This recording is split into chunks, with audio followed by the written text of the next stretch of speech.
গেছিলাম হাড়োয়া একটা কাজে, সেটা তোমরা জানতেই পেরে যাবে কি কাজে গেছিলাম।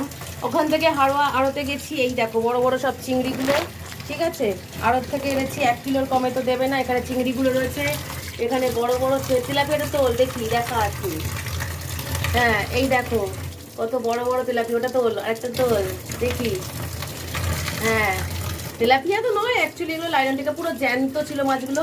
আর ছোট ছোট ট্যাংরা পেয়েছি, ট্যাংরাগুলো দেখি। ট্যাংরা পেয়েছি, দেখি ট্যাংরা আছে 5টা তোল দেখি। পাশে আরেকটা দেখা দিন। হ্যাঁ এগুলো পেয়েছি, মাছগুলো পাশে একদম মানে তাজা তাজা ছিল মাছগুলো। ট্যাংরা দেখি, ট্যাংরা দেখি, গুজো ট্যাংরা, এগুলো হচ্ছে ভুজুরি ট্যাংরা, এগুলো ভেরির ট্যাংরা। এগুলো মাছগুলো একদমই জ্যান্ত পেয়ে গেছি। এবার কাটাকুটি করা হবে কালকে, আগামীকাল মাসিকে দিয়ে বাজারে মাসির কাছে নিয়ে যাবো। তো এই হলো মাছ, টেস্টি টেস্টি।